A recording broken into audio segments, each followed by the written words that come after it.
Sid the Kid here with part two. I really hate the way this thing times out. So I guess it's gonna be another part two, but it's okay. So, at this point, like I said, I've rushed back. I've told my ex I'm no longer on the farm anymore. I don't have a place to go. And homelessness isn't exactly new to me, but after being in a place so long or always being stable for so long, it's a rough one to swallow. And obviously, my ex wasn't going to let that happen. So he said, come on back to the apartment. Obviously, we're still broken up. Nothing else has changed. And I was like, perfect. Perfect. So I get over there and I'm thinking we're broken up. This is done.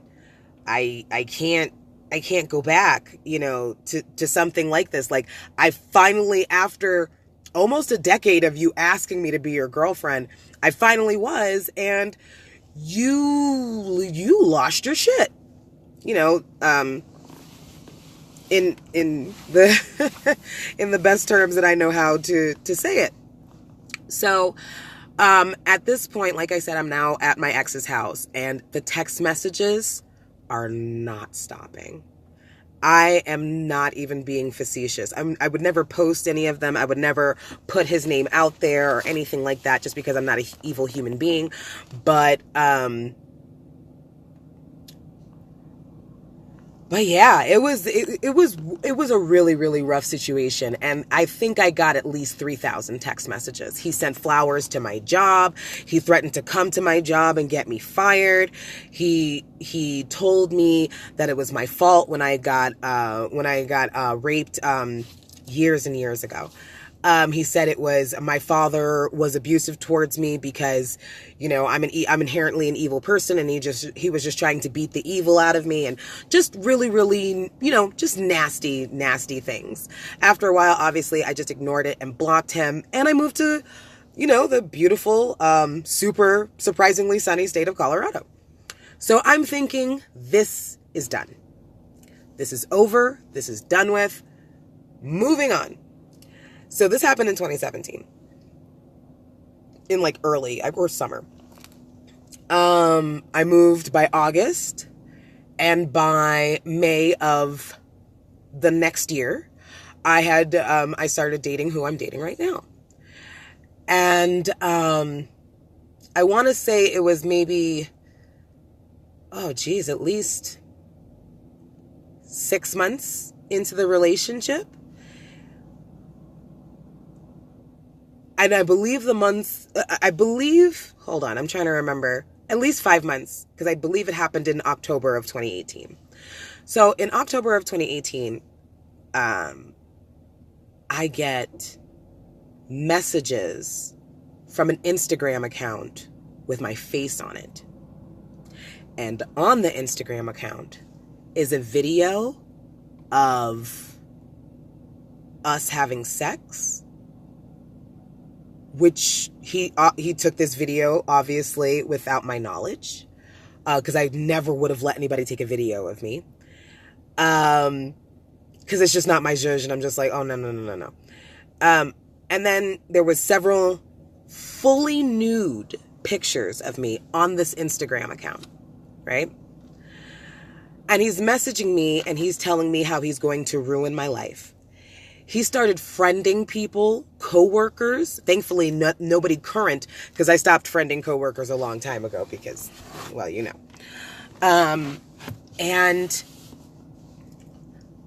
I was so devastated. I shed a lot of tears over this. He not only messaged me. He messaged my ex, who I was living with, when right before I was moving to Colorado. He was texting who I was with currently, just telling them all kinds of nasty things about me, and it was like twisting around all of my deepest, darkest things that you tell a best friend, and he's trying to I don't know if he thought he was going to make people stop liking me or stop fucking with me or anything. And the worst part was I actually got a message from a coworker, an ex-coworker, of course. And she sent me the screenshots of the messages that he was sending her, pretending it was me. And she's like, is this you? This can't be you. Because everybody knows me. That's not something I would do. It's not, I don't know who posts videos like that. Like, I don't know who posts vulgar shit like that for attention. I was so devastated. It was just such a devastating situation. I'm not saying, oh, I thought my life was over, but there was definitely a real fear, because this man basically is doing his best to do what he feels his version of destroying me would be. Gotta try harder than that. But it was very trying. It was very fucked up. Like, I had to, being that he was friending coworkers and so on and so forth, I had to call the police. And listen, I'm not a kind of person who's a snitch. I definitely don't want to put anybody in jail. I already know how hard it is for felons to get jobs. So I really wrestled with this. I don't want to put a person of color behind bars for any reason. But at this point, you're forcing my hand because you're going to do, like, what's to stop you from doing it again? Like, what's to stop you? So I got in touch with a very kind police officer, which is not something I've really experienced when I was living in South Florida. So it was very nice. He was very sweet. He was understanding. He let me talk. It wasn't an intimidating situation at all. I felt safe talking to him. And I told him basically what happened. I showed him all the text messages and so on and so forth. I showed him everything.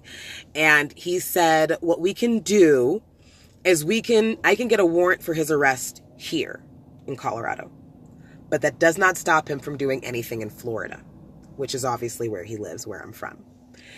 And he said the only way that we would be able to do something about that is we'd have to contact the police, the local state police where he lives, so we could get the ball rolling. And you have to remember, during all of this time, he's still sending me all kinds of hateful things, saying that I'm just an evil, horrible person and all that good stuff, which is fine. When I finally gave the police officer all of the text messages and so on, I just want to first and foremost say, man, it is so difficult to actually file charges on somebody. It's emotionally draining. It's physically draining. They're sending you to 17 million places. I can't help you. Maybe this guy can. I can't help you. Maybe this guy can. It's a lot of that. So I was already stressed out. So the police officer actually ended up coming to my house with a victim's advocate. And I was working as a social worker at the time. And she's going through everything. She's trying to make me, feel safe, and so is he. So what they end up doing after I contact Florida police is they actually end up going to his house. They go to his house. His mother opens the door, and I guess he was hiding or didn't want to come out, or because I guess originally the police officer was texting him. And he was talking all kinds of crazy smack to this guy, not knowing that he was a real police officer and that I wasn't just hiring somebody to make me feel safe. I don't know why I would do that. That seems like way more work than actually just calling the police, to be honest with you. So I guess after that, when the police officer went to his house, he didn't want to come up to the front because I guess he just didn't think it was real. He thought that I was fucking with him, basically. So when they went there, then all of a sudden I get this extra long message about how I'm ruining his life, and now he won't be able to get a job, and now he won't be able to do this, and now he won't be able to do that. And I'm not going to lie, even though he had done all of those things, I felt extremely guilty. I still did, even though I am obviously more than within my rights at this point. You know what I mean? So I'm not going to lie. This is the type of situation that I know that a lot of women go through. This is a situation where I know that celebrities go through all the time, and you never think it's going to happen to you. And I guess the reason why I even brought it up is because I originally heard that story, and obviously the model who Whoopi Goldberg was talking about feels very shamed and she feels horrible. But what Whoopi Goldberg was doing was not shaming her. She literally was saying, like, listen, take it from an old G. You need to be smarter. And this is and take it from a person who knows. I didn't send him a lot of the stuff that he posted in an account that he named after me and then was sending as me. Which, by the way, was very hard to prove that I wasn't doing this myself. Even though the police officer knew, obviously she's not doing this herself. He's like, there's no proof that he's done it. When he sent me messages, which I provided, stating that obviously he was the one that did it, that was the only reason that I got the ball rolling. If he hadn't sent me those messages and he just stayed posting as me, I would have had not one leg to stand on. So it is a serious situation. You have to be able to trust who you are with. And to be honest, the safest way to not be in those types of situations, at least the one that Bella Thorne was in, don't send naked photos. Don't take sex videos. Don't do that shit. Not because you're not a person and you shouldn't. Full rights to. But you need to know that that's something that could happen.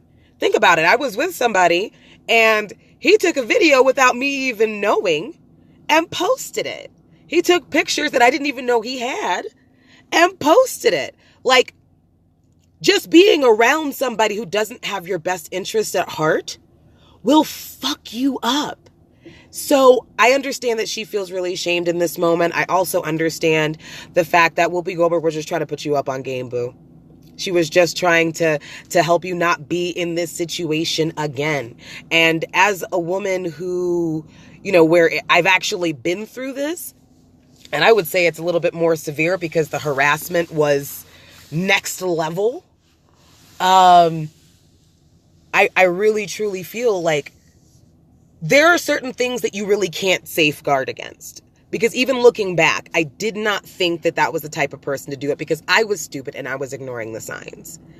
It's a fact. I really was. I was just thinking, hey, I really like this guy. I'm super attracted to him. And yes, he may have some emotional issues, but don't we all? You know how women do. We minimize, we minimize and we just excuse and rationalize to make whatever stupid ass decision that we're making sound okay.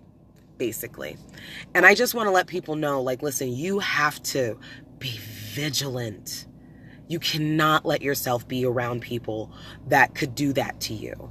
And I know sometimes it's hard to trust, but sometimes it's better not to trust people with shit like that. Because, I would like to say if you're married, that's not something that would happen. But at the end of the day, it's 2019, just like Whoopi said. This shit happens. And it can happen without you even being with the person, just having a hacker and having a name. People can do it to you. So you have to be smarter. You have to take it from a person who knows, who went through it. It's not fun. It's not cute. It's not flattering. It's just evil and awful and nightmarish. And just safeguard yourselves, because people can be really evil, yo. They really can. But anyway, I guess this would be my quote-unquote first story time.